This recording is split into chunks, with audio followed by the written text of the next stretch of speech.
Podcasting from Portland East to Portland West, from Big Pine Key to Pacific Beach, and from San Juan to Guam, this is All Across America.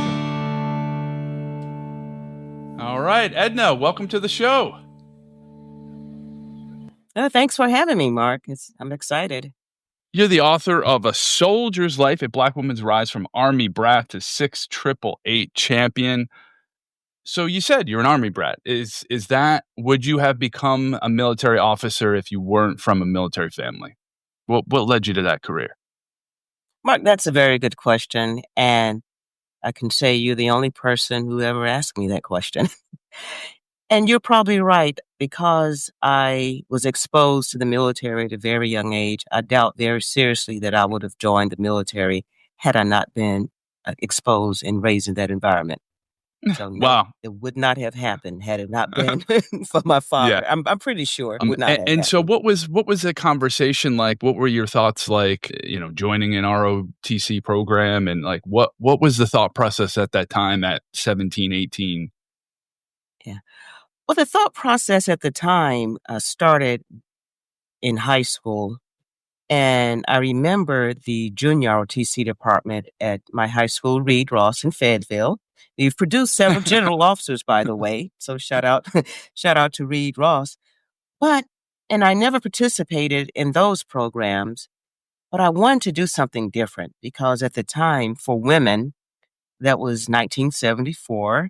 And that's the same year that women were able to get credit cards. Wow. So just to put Okay. everything in context.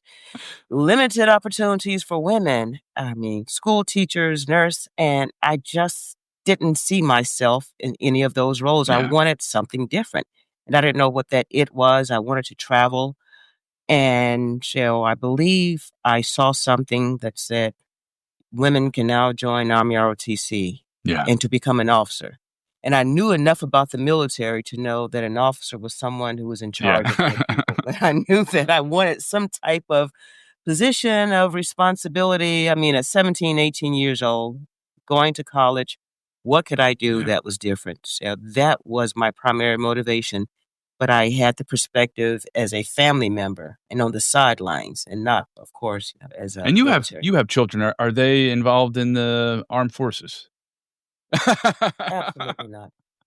So your dad was a bigger influence on you than you were on your children and career paths. I know they love to travel. They love excitement, but in adventure, but not the military. I why they didn't join. I offered it. I encouraged it. But no everybody takers. likes to chart their own course, and we all have parents, and I have two young children, and we'll see what my influence is upon them come that time. I know. So you chose Appalachian State, and as we were talking, corresponding by email, we had both attended Appalachian State. Me, as a Yankee coming from New York, and you as a Black woman from North Carolina. It's beautiful part of the state and a great school, but an unlikely place for both of us, I think. Yeah, absolutely. Appalachian had Army ROTC, and in the dark ages, when schools and programs actually mailed brochures, I was looking at Appalachian because I looked at all the schools that had Army ROTC programs, and Appalachian made the cut. I wanted to go out of state, but then I'm not even sure what my logic was, but it seems to be, how far can I get away from Fayetteville and still remain in the state because of tuition? I had some scholarships, and Appalachian made the cut. So I chose 3 schools to visit or correspond and to apply to. So I applied to Appalachian State, Campbell, and NC State. And Campbell is a private school in Bowie's Creek, North Carolina, about 40 miles from Fayetteville. That was too close. I went to NC State for a visit on a weekend. And let's just say after that weekend, I didn't think I had a chance of graduating because I did everything but academics. It was...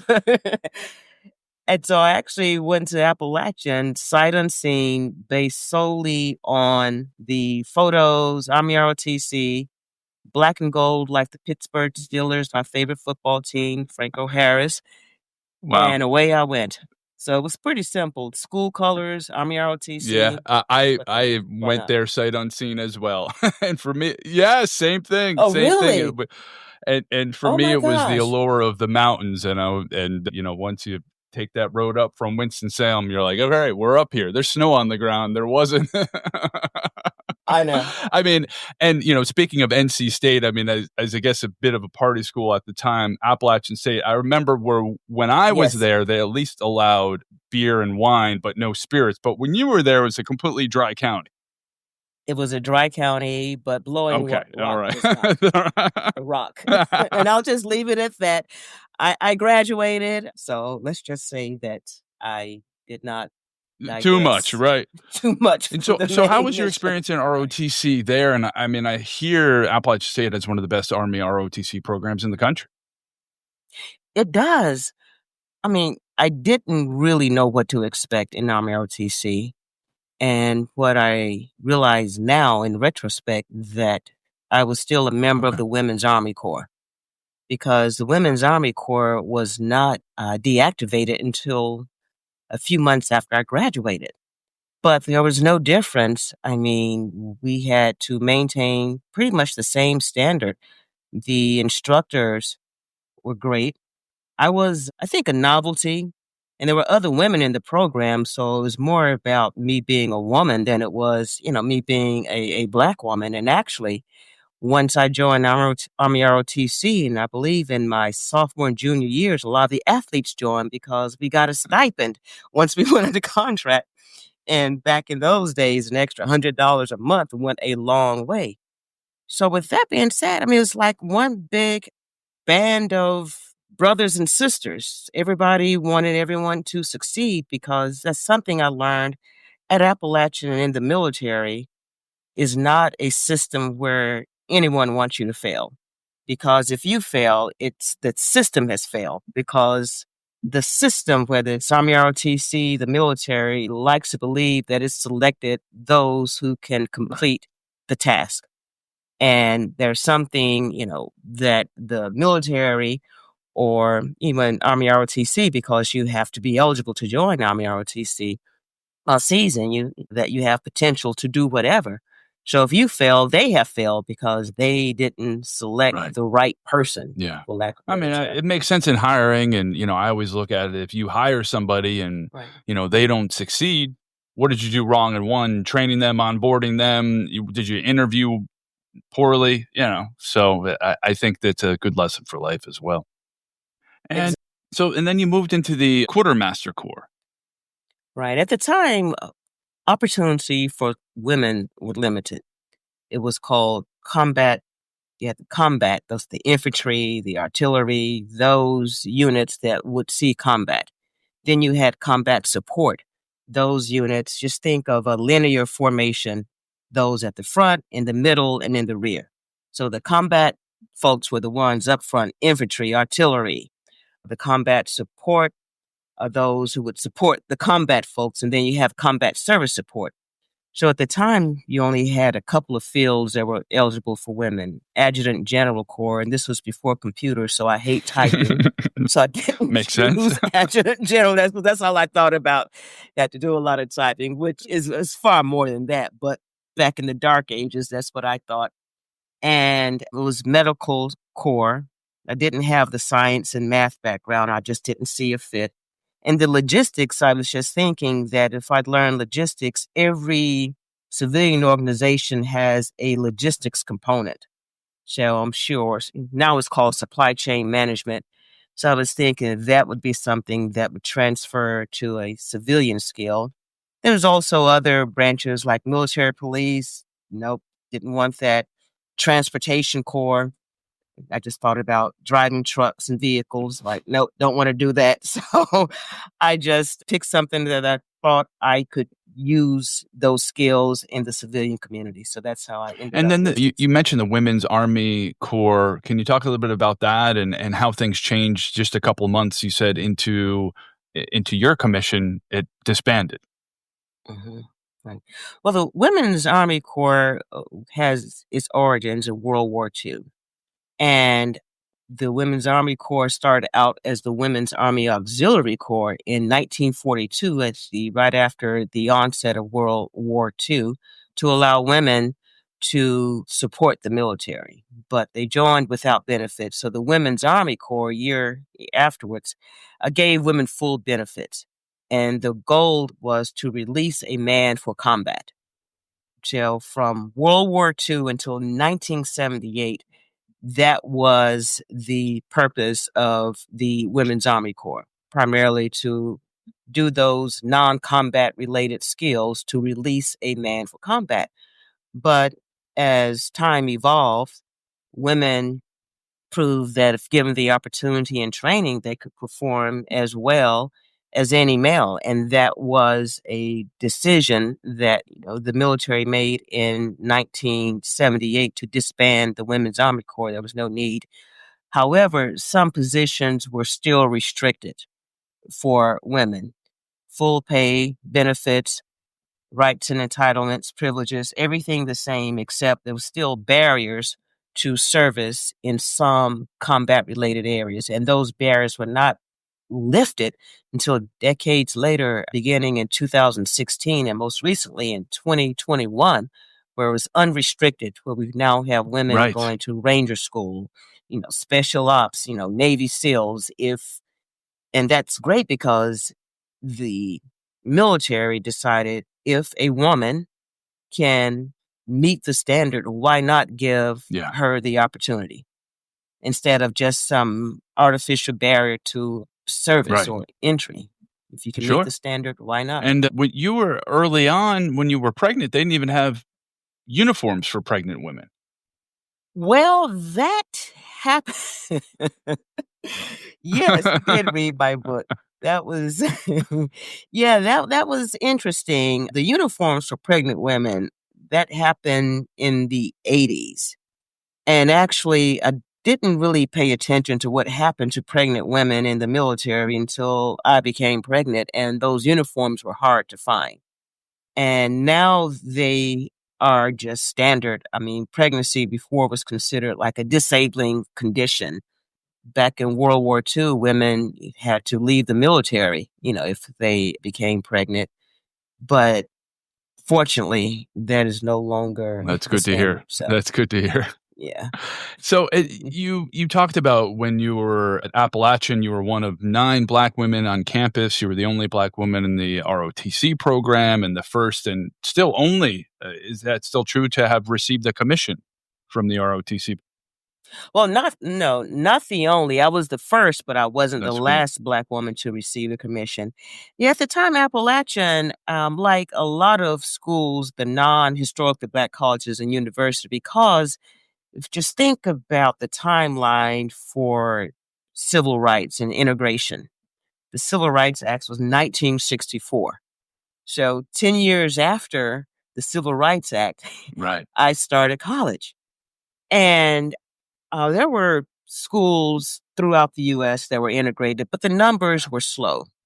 But I think in the 70s, that was the first generation, 10 years post civil rights, for just masses of African Americans to integrate institutions, because there were a few African Americans who attended Appalachian before I did.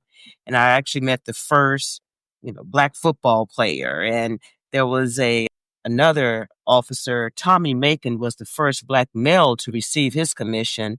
And he was 2 years ahead of me. So there were Blacks at Appalachian, but the numbers were just very, very low. And as I did the research for my book, I realized that at the time, less than 10% African Americans were actually enrolled in college, just for lack of opportunity. And that was 1974. And that's not, that's 10% enrolled. I didn't have the graduation rates, in terms of a cohort. And so college, is a privilege because it's expensive. And you look at the national numbers now, within the U.S., less than 50%, I believe, of Americans Right. actually have a 4-year degree. So it's still something that's a privilege. Yeah. It's not an entitlement. because of the cost and a lot of reasons. And college isn't Right. for everyone. I mean, it's more of a mindset to sit and read nonstop and write papers. And there are some people who are brilliant technicians, electricians, engineers, and the college degree, it's more about the skill and the application and just the overall experience. So, just in terms of numbers, Appalachian at the time, I was privileged just to go to college, regardless of race or gender. Just think of where we were in our society in the 70s. It was still, something that a lot of people didn't have the opportunity Yeah. to do, regardless of Yeah. race. And I always like to say that everybody should have the opportunity to go to college, but not everybody should go to college. And Right. and Exactly. It's not for everyone, yeah, just like the military, yeah, it's not for everyone. And just think some of the most successful people on this planet, right, billionaires, yeah. didn't finish college. So That's why I'm I'm not a just being billionaire. I silly. finished college. I know. So, you were often the only Black woman in a lot of the roles you had in the military. How did that feel? And, who supported you? I mean, I guess it's nice to stand out sometimes, but it's also really good to blend in and be anonymous in some ways. Right. Well, within the military, one thing I've learned, your reputation Wow. enters the room before you do. And that's the case with, any, I guess, corporate environment. New boss comes in, everybody now, especially with the internet, knows everything that's available to know about, a leader or someone joining an organization. And for me, I think my gender was a larger issue than my Really? race most of the time. Because one thing I learned by spending, more than 2 decades in the military, everyone has to meet the standard. And then the next cut is you're either fully qualified or best qualified. And so going into these environments, I know that I was fully qualified, and sometimes I was the best qualified. And by having a seat at the table, a stereotype usually enters along with your reputation. It's a stereotype. And what was disappointing when I think as I stayed in the military for a while, I just felt like no one knew what to do with me because they see a Black woman or more of a woman, especially when I first went in, had a lot of veterans, or not veterans, they were military personnel who had served in Vietnam. And these guys were battle weary, tired, and never had to work around women. And there's a certain societal norm or socialization that they had with regards of how to behave around women. And then with women being there to release a man for combat, they still regarded women, you are here to make my life easier. But I just found myself, and maybe it was put extra pressure on myself, or if I just knew that I had to do better, go that extra mile to prove that I belonged to be in this certain position. And sometimes I had support and sometimes I didn't. I mean, as a 21-year-old entering into a management role with being in charge of 40 people, and most of them are old enough to be a parent, that's challenging. And then there's expectation, what do we do with this woman? We've never worked around women. We don't know what to do. They want to either treat you like a sister or someone who you were still there to, again, to serve them instead of being in charge. And it was challenging. Some guys just didn't want to work with me. They just did not. And you would hear some leaders mention, well, just our socialization, women have a place and it's not, here around men. And so how the challenge became, how did I still perform and earn the respect of not only my peers, but supervisors? And the best way to do that is perform. And so I like to think I broke the code early on because I always say in the military, if you don't fall out of a run, you have a Yeah. chance of making it. So I worked out a lot to make sure when we had to do the 4 or 5 mile runs that I was Yeah. standing tall at the end. Now, I may have collapsed someplace in the corner later on, but, to me, that was the first thing to prove, okay, if you can do 5 Yeah. miles, I can do 5 miles. Yeah. And let's see who falls out. And so just gradually, and respect is something you earn, regardless Right. of who you are or your circumstance, respect has to be earned. Sometimes it's automatic, and you want to be respected as a person, and you want your position to be respected as well. And so that's something that I think I was able to navigate, but just by showing up and doing the best that I could and just falling back on those leadership skills that I learned in ROTC and military training, Yeah. because that's what you're there for, to do a job and to earn So let me ask you respect. this. Were there leadership skills that you learned on the job that you weren't taught in military training? That's a very good question. Were there leadership skills that I learned on the job that I wasn't taught? Yes. And on the job training, we call it OJT. OJ, on the job training, I guess, teaches you compassion. And that compassion happens when you have 40 people under your supervision and perhaps there's a death in the family. The theoretical side when tells you that when there's a death or catastrophe, you acknowledge, you respect, and you offer support. But when a parent of a soldier calls you who's been killed, what do you do? How do you talk to the family? Or even when I went on a burial detail, when I had to be in charge of rendering respect and honors to a family, presenting the flag to a family member, Yeah. how do I not cry? So that's something that you have to learn on the job, how to witness events, how to witness death, devastation, and tragedy and still lead. And I don't think there's any course that can provide you those skills and tools. The education provides you the framework, but to deal with tragedy and just circumstances that require, I guess, Yeah. compassion, and wherein you still lead, you still are in charge, but you're showing compassion. That's something that's learned. Yeah. And where were you in your career where you were faced with this? You were talking, in the quartermaster corps and not being on the front lines. Was this later in your career, or where did you feel like you picked up this sense of compassion first? Yeah. I think it did start at my first assignment at Fort Rucker. I had 3 Wow. deaths in my unit within about 3 months of it. They were non-combat related, and it's amazing you have these, young soldiers in formation one day, and then the next day they're not there, and you have a unit that you've trained and work with, in, a non-combat environment, and you become very close. It's like a community or, an Sure. extended family. So I had, 2 soldiers to die in a vehicle accident. And I had to speak with the families and talk with the other members of the unit and explain what happened and encourage them. Yes, we have to feel bad, but the best way to honor memory is to keep going. And then within a few months, I had a Ah, drowning on one of our tactical refueling sites, a soldier drowned.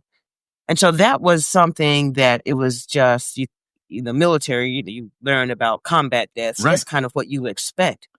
But then when you have families who are faced with death and loss on a regular basis, and I just remember this was, back in the late 70s when I was at Fort Rucker, I had 3 deaths within a span of maybe 90 days.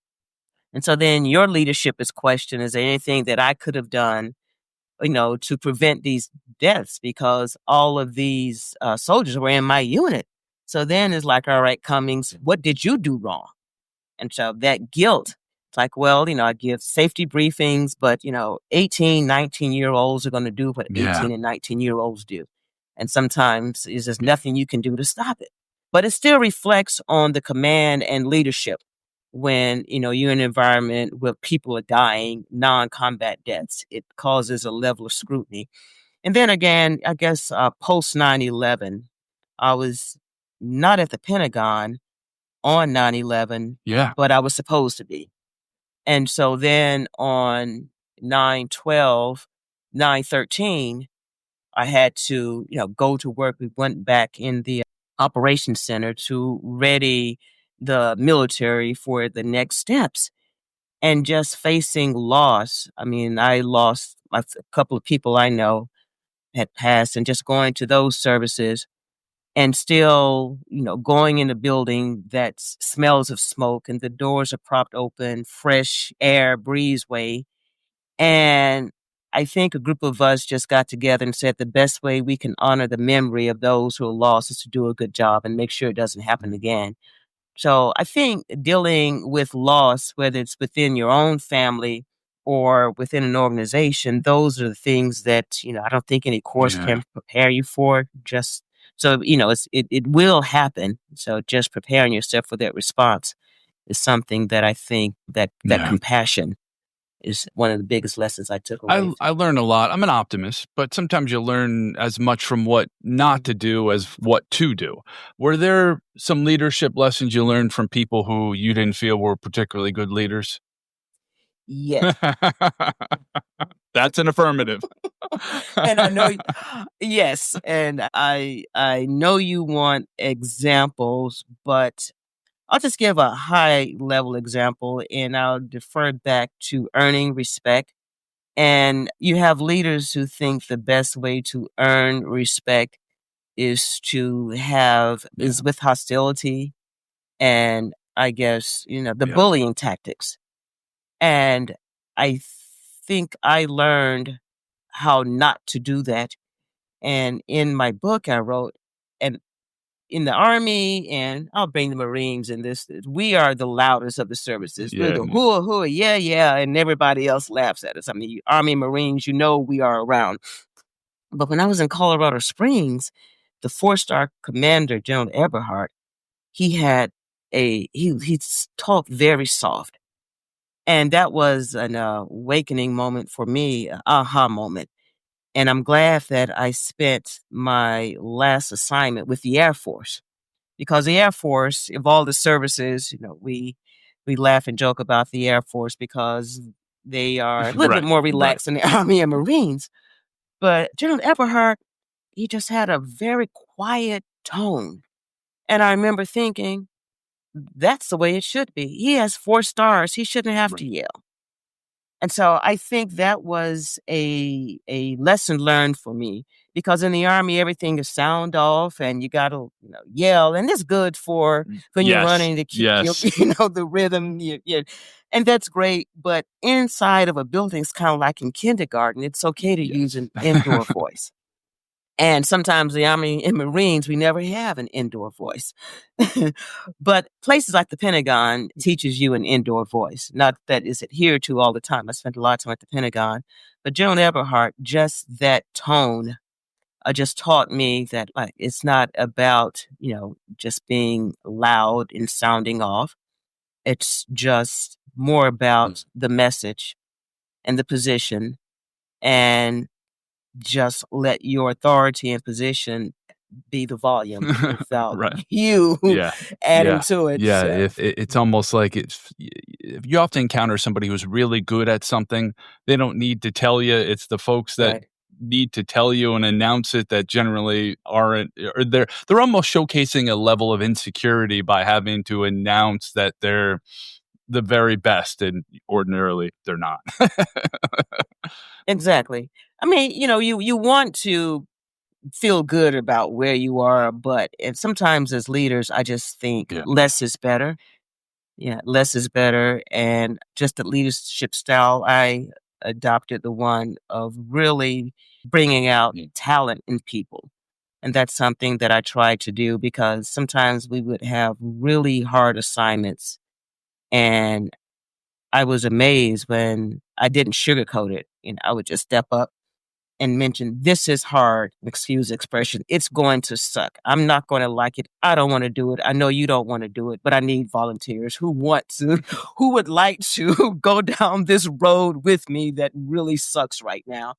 And it's amazing. I would get more people to stand beside me and to volunteer to do tasks that were just really, really hard. I mean, it might be a remote assignment someplace where we would have to go set up something and to do a particular operation, in certain environments, remote, away from everyone, away from family for 2 or 3 days. And I would just be very clear about it because I don't like surprises like that. But sometimes people like a challenge and they want to do something that's hard. And by not sugarcoating the hard stuff and saying, I'm in it with you, I don't like it, Yeah. but we got to do it. And this is why. And that was the first thing. And then I adopted the attitude I would tell anyone on my team, if I do something stupid, it's your fault. Because it's like Department of Homeland Security, see something, say something. If you see that this is not going to turn out well, and I'm going down this path, if you don't tell me and give me counsel, then we're going to have a problem because you're supposed to know things that I don't know. And that's part of a team. We all have those skills. So I think by adopting those two approaches, I saw where it strengthened me because people were more willing to give me information that I may not want to hear, but it helped me to be a better leader and make decisions. And you retired after a 25 and a half year career with the rank of colonel, but it seems like at times you had a bit of a hot and cold relationship with the military. Yes, indeed. Yeah, it was hard. It was hard being in remote locations away from family, and I did get out for a while because I just didn't think it was conducive to a family life. And then my husband died, and I realized that I wanted to do what I knew how to do because I looked at other jobs, and it would be harder for me to sit in an environment and not be able to use my talents and those things that I've learned and take time out to maybe go to the gym, and which the military encourages. Like, I want to be able to work Yeah. out during lunchtime or to engage at a intellectual level and share those, we call them war stories, where people don't look at me like I am from another planet. And just looking at the civilian community, at the time, I just felt like I don't want to learn anything. It was being lazy. That sounds harsh, but I just didn't want to learn anything new. I'm like, I just, so I figured, okay, it's a good time to regroup. I can gradually ease back into the civilian community when I'm willing to open up to, new opportunities. But uh, I just felt that the Army at the time was the best place for me to regroup and refocus. And I'm glad I did because I ended Yeah. up retiring.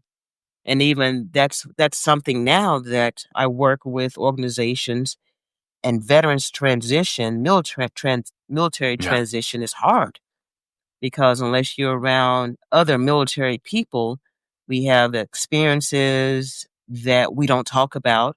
And if we do talk about them, we have to almost translate as because we don't want to offend anyone and or make people uncomfortable, and maybe not offensive, but just make people uncomfortable. And so I just didn't realize, even though at the time when I was coming back in the military, back on active duty, I was going through a transition the way a lot of our military personnel do now. And it's hard because you don't want to learn new skills necessarily. You want to be able to have these open conversations. You want to be able to become part of a new community. And right now, less than 1% of the US population, I believe, have served, that are serving. And then overall, less than 10% have served. So if you're a veteran, you are in unique Right. group of less than 10% Yeah. of the US population. So that means, really 1 out of 10. In some areas, depends on where you are, where you're not around military Far less. installations, you could Yes. be Yes. the only one. Yeah. Yeah, yeah, and it is a different Yeah. And you culture. said that military families have a special bond. Oh, yes. Yes, absolutely. And it comes from just traveling around. A lot of military families have been stationed in similar places, remote locations.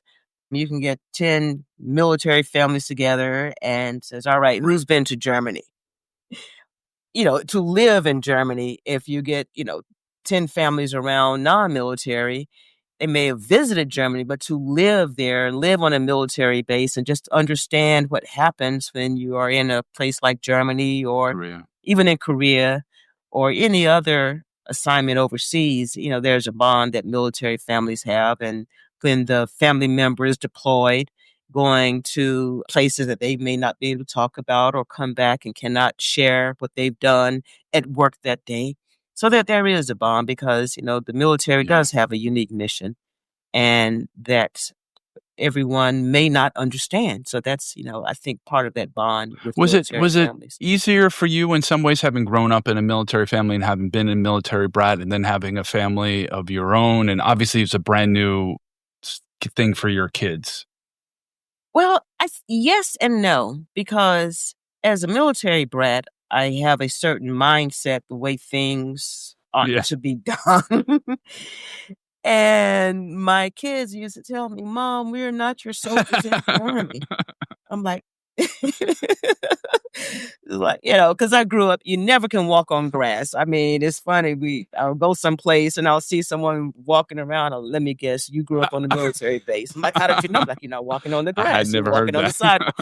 So, yeah. So it's just like anything else. You can experience it from different aspects. So I've experienced it as a family member, as a spouse, as a child, and then as a member, and all views are different Yeah.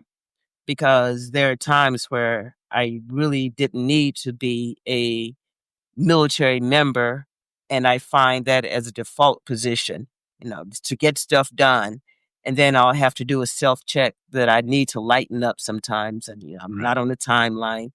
And even now, like my father passed about a month ago, and I know there are things that need to be done to help my mom, but deliberately, I'm like, I'm just going to press pause for a minute. Yeah. This is not the time, and I'll do it when, I'll do it later. It's not going anywhere. And these are just, things that you have to do when, the administrative stuff you have to do when someone dies.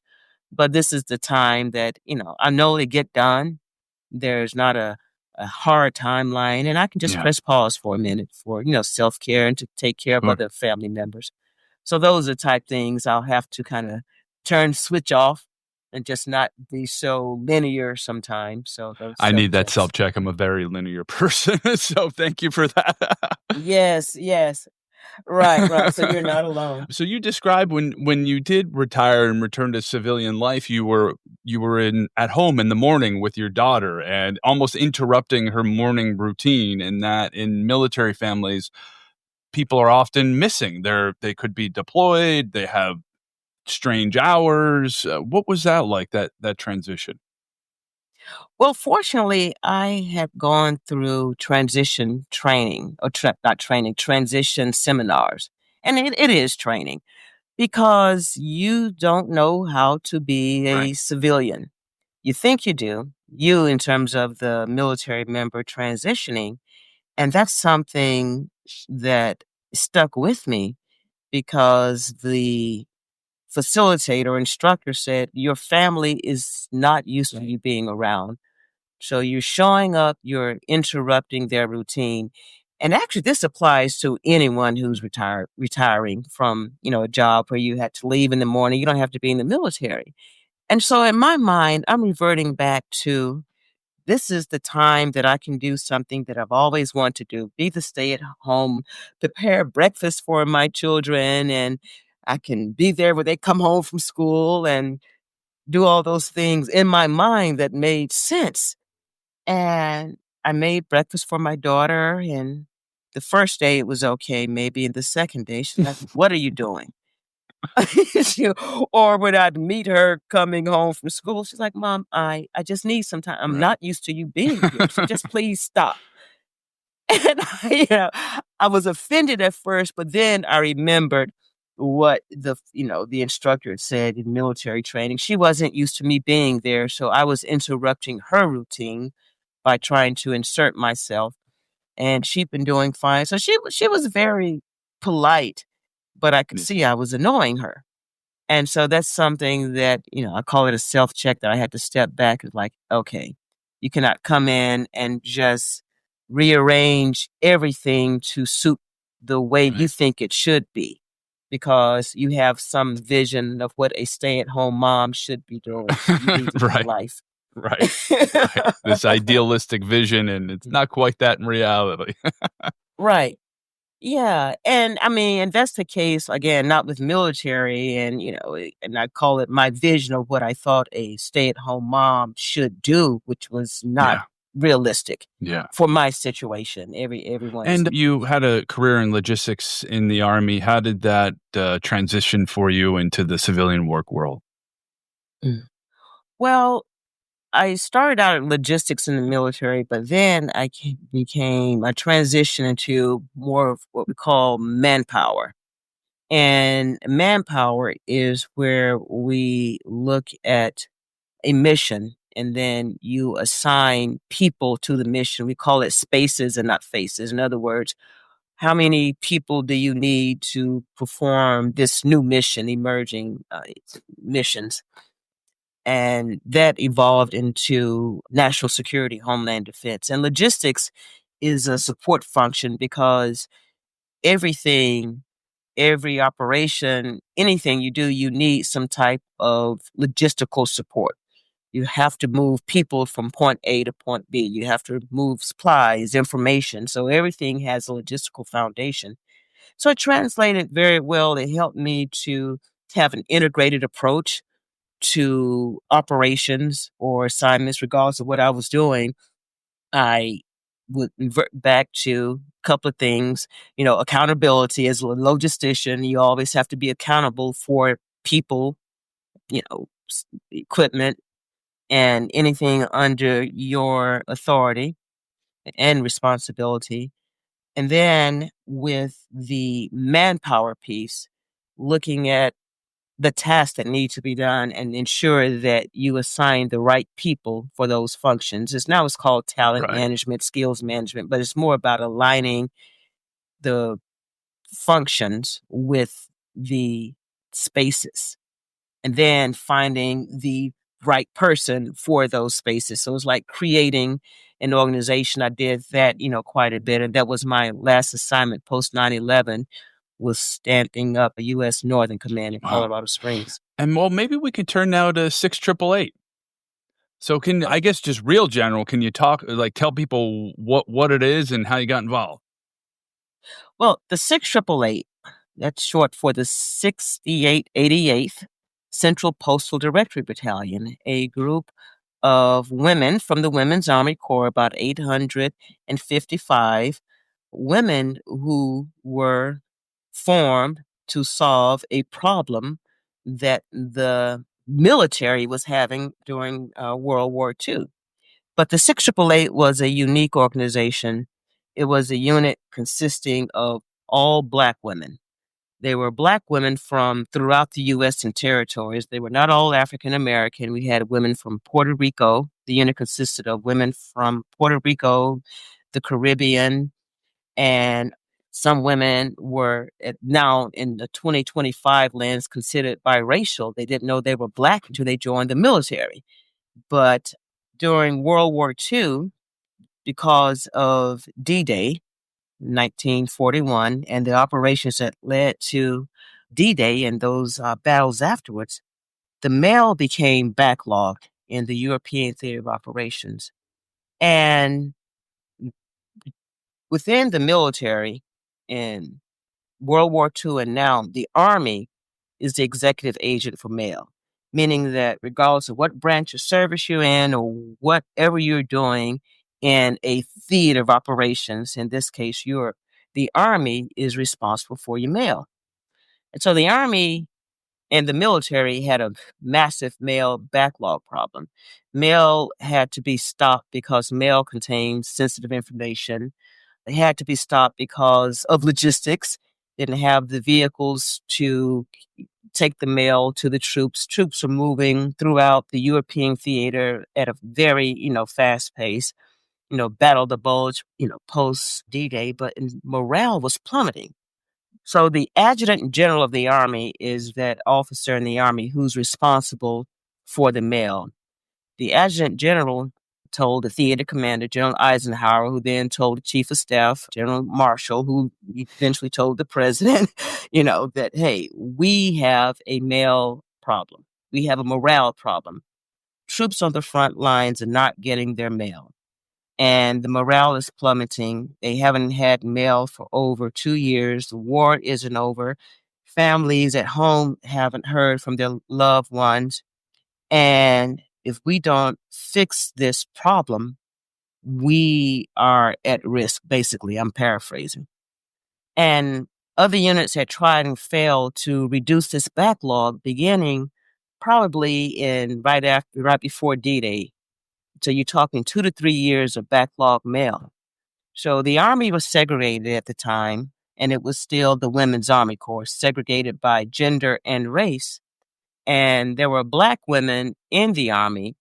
And the challenge for Black women in the Army had nurses overseas, but there were no Black women overseas. Overall, throughout the war, more than 6,000 Black women had joined the Army, almost 7,000 with the nurses. But the challenge was to find meaningful roles, because so many times you had Black women who had been trained for specific roles. And then once they reached the duty assignment, they were relegated to doing menial tasks. There's this court-martial case at Fort Devens, Massachusetts, where these medical technicians went on strike and were court-martialed because they were relegated to being orderlies, basically cleaning floors, cleaning out bedpans. So this was a problem throughout the U.S., finding meaningful roles for Black women and allowing them to perform those duties that they were assigned. So Dr. Mary McLeod Bethune and First Lady Eleanor Roosevelt said, hey, we can solve this problem. We have Black women who are highly capable in the armed forces who can get this done. And so the 6888 was formed, volunteers, recruiting to solve this mail problem. But here's the catch. No one knew what the mission was. The recruiting poster says, hey, using a term at the time, Negro or colored women wanted for overseas duty. And women, signed up, and the original number was about 855. It may have been, more because of, what was going on at the time. But anyway, 855 women, 85% were either college graduates or former school teachers. And that's significant because World War II, women had to have high school diplomas. Men did not. About 150,000 women served on active duty. They all had high school diplomas. This is post-Depression. Men didn't have to have high school diplomas, so women had to be better, more educated in terms of not better, but had to be more educated than men were. So the 6888, 855 women, 85% college graduates or former school teachers, were selected to go overseas on an unknown mission. And they didn't know what the mission was until they were halfway across the Atlantic. And what's even more interesting, you heard me talk earlier about women in non-combat roles. When the 6888 was traveling over on the Ile de France, a commercial ship that converted to a troop ship, they were chased by German U-boats. The German U-boats chase all ships, from, the U.S. or going, those ships going to Europe at the time. So you had women in a combat situation. They embarked or landed in Glasgow, Scotland, and actually had to remain on the ship overnight for whatever reason. Some said was still some bombings going on. But when they disembarked, they traveled by train to Birmingham, England, and England was war-torn at the time, and they had to set up a mail operation, not only a mail operation, like a small city to be self-sustaining, meaning that they had to cook their own food, repair their own vehicles, and the unit was led by a 26-year-old woman, Charity Adams. She was only 26 years old and was considered a battalion commander. Now, a battalion commander now is about 40 years old, has been in the military probably anywhere from 15 to 18 years. But in World War II, you had a 26-year-old leading 855 women on to set up a small city to be self-sustaining because of gender and racial segregation, and to clear a 2 to 3 year backlog of mail to route the mail.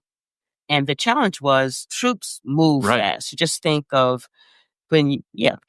fast troop movement, and they would have no computers, locator cards, like 2x4 or 2x3 card where you write your name and your unit assignment, and you send it to someone to get back to the postal headquarters.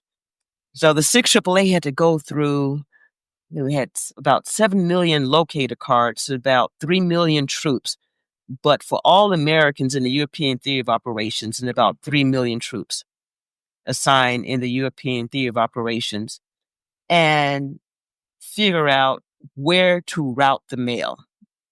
And an airplane hangar, just think of a football field.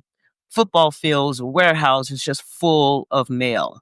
Some estimates just in Birmingham, England alone, 17 to 20 million pieces of mail and packages, Christmas packages that had been torn apart by any type of vermin that could get to the mail. But there was an existing postal operations there, but it had been ineffective into routing and sorting this mail. So in Birmingham, England, that's where Charity Adams, she was a major at the time, set up these operations and just assigned the women a letter of the alphabet. You have A through C, you have D through F or whatever, to figure out where this mail had to be routed. Sometimes they had to open the letters, open the packages, and just use context clues to figure out where to route the mail.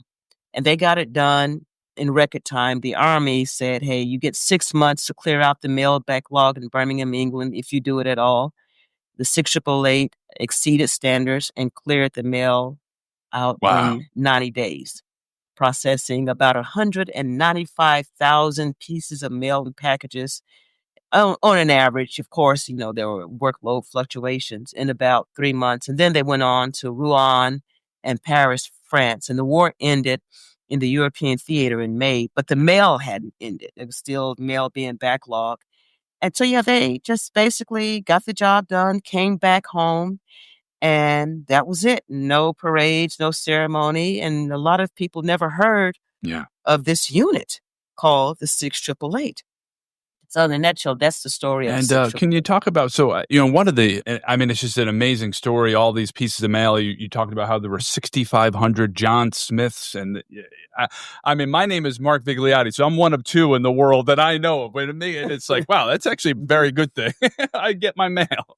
But I also have lived in my home for, coming on 7-8 years. Whereas in the military, you have people that are moving, particularly in times of conflict, on a regular basis. So, it's just a triple challenge there. And it's sad to hear that they were unheralded for so many years. But what really struck me the most was there was you described the Fort Leavenworth dedication ceremony, and the senator who spoke by the name of Jerry Moran, who talked about his parents and his basically existence was because of these women. And you could imagine you don't hear from your significant other for months or even a year, and you're like, did she forget about me? Did she find another guy back home? And he credited his parents staying together to these women.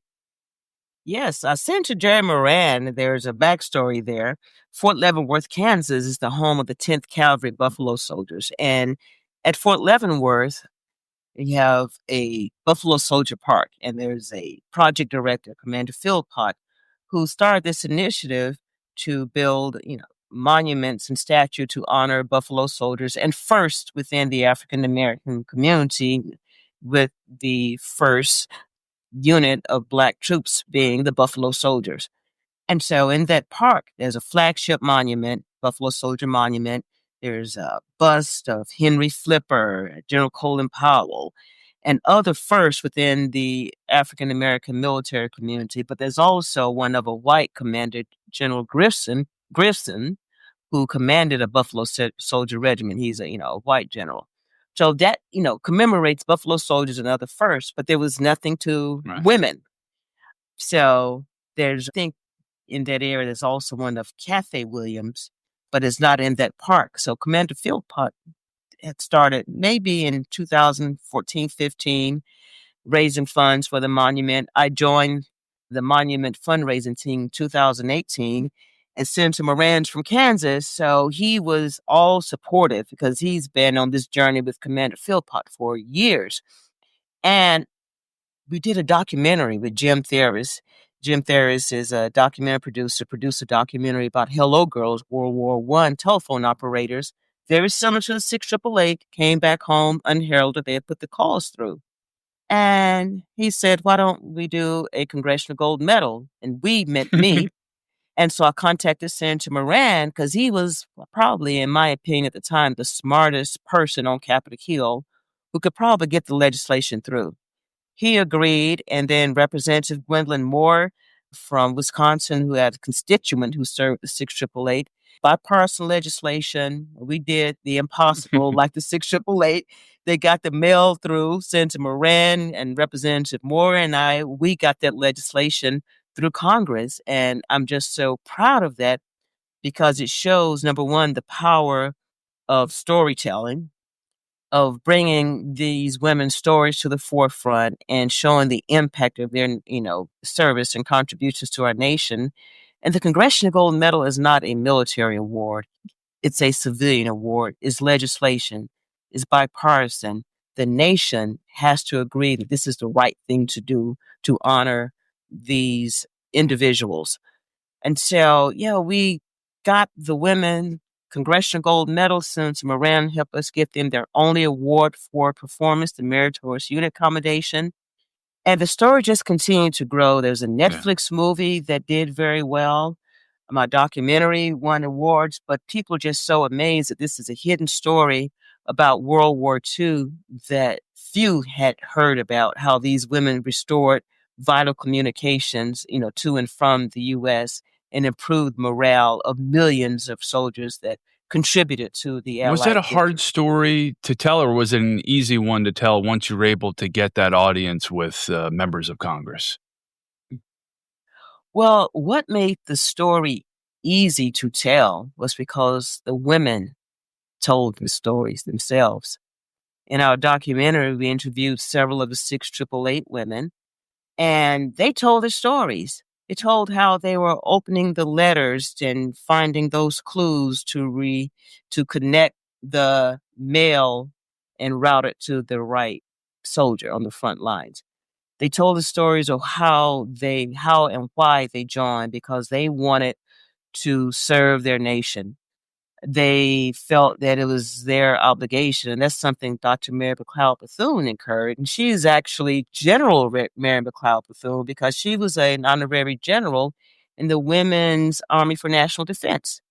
So Dr. Mary McLeod Bethune said, it's your patriotic duty to serve your nation. And so with stories like that, and with the foundation of First Lady Eleanor Roosevelt and Dr. Mary McLeod Bethune, the story was so easy to tell because the women told their stories. And I like to think that I was on the sidelines, and now I can introduce, Ms. Indiana Hunt Martin, who served with the 6888. And what's even more interesting, some of these women had backstories before they joined the military. Like Indiana Hunt Martin worked in a facility that housed the Manhattan Project before she joined the 6888. Or Charity Adams how she was a triple major in math, Latin, physics, and was in grad school at Wilberforce University before she joined. And these stories became so fascinating because these women were just like quiet warriors. They beat the odds in the professional community, some before they joined the military, the academic community.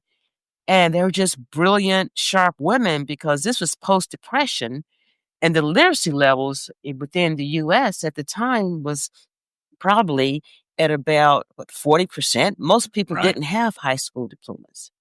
And that's why the letters were just simply addressed to Buster and Junior, because that's all they knew, in terms of the American population. They didn't know how to write letters, didn't know how to address an envelope. So that was just a way that we got the story across. We let the veterans and the families tell their own stories. And I considered myself as a facilitator to share the stories. And just as a logistician would, pulling those pieces together and putting it on the supply chain to the finish line to get it I've done. often hear how stories stand out so much more than statistics. To appeal to the heart, not the head.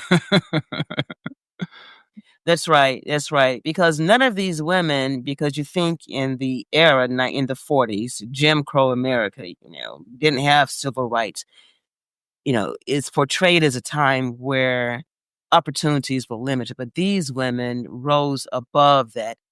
And I didn't hear any victims. There were no victims in any of the women we interviewed. They were so proud of what they've done to contribute to the Allied victory and to support their loved ones at home, because some of these women had relatives who served. Some served because their brothers or, other family members had been killed. So their motivation for serving was just something that you wouldn't think of a woman. And then with the stereotype, of a Black woman donning a uniform to serve a nation that wasn't necessarily serving them at the time. And it was just so fascinating. I just learned so much. Some of those things that we talked about earlier, those, you have the academic and everything you learned in military classes, but those are type lessons that I learned outside of the classroom just by, speaking with these women and how proud and honored they were to have Are served. any of the women still alive? Yes, there actually thought there was one, but Senator Duckworth helped us locate another veteran. Wow. So we have two. One is 103 and Oh the my other is goodness. 104. Wow. Okay. Yes, I know.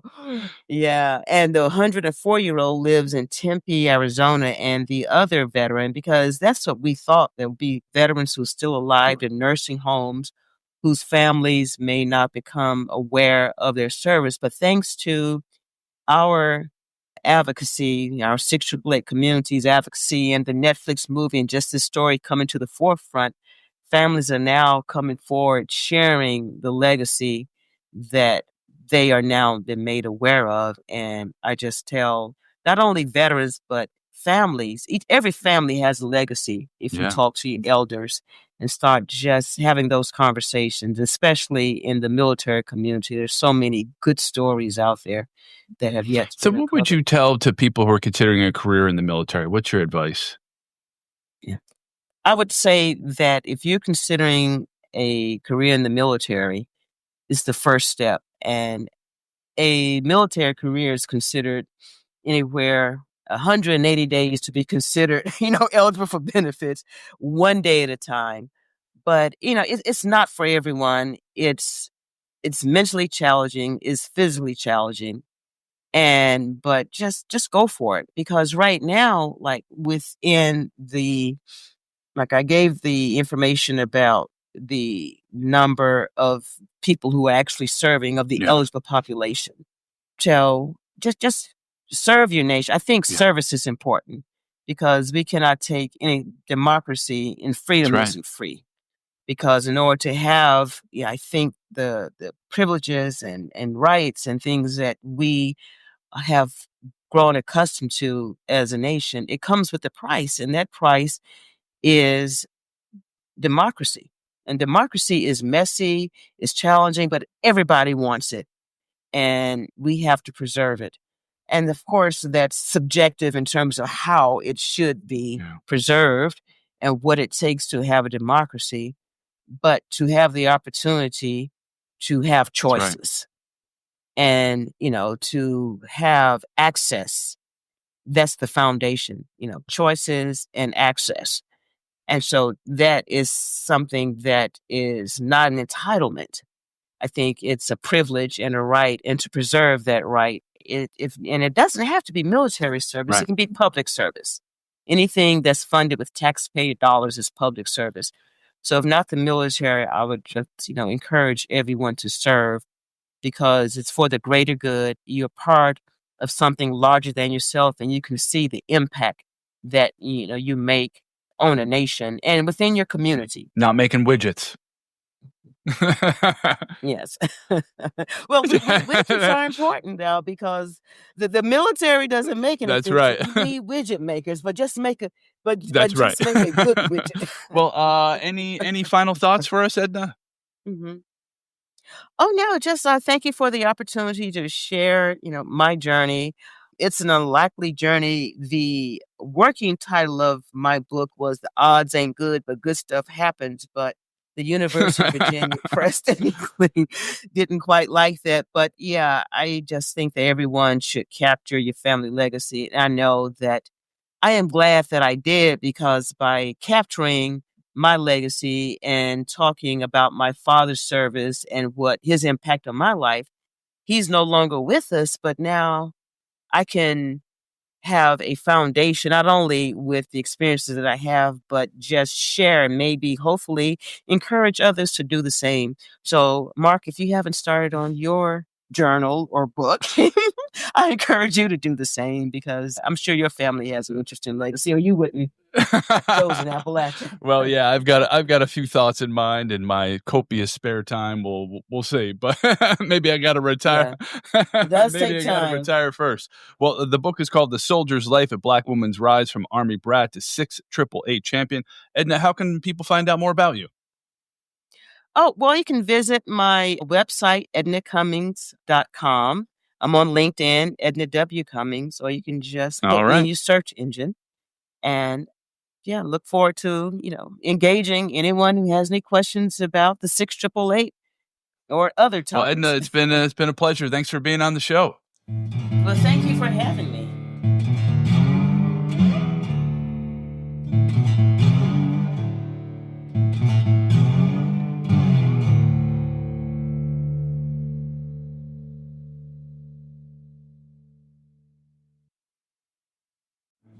All Across America is produced by me, Marco Vig, in Ridgefield, Connecticut. Visit us on Instagram at All Across America.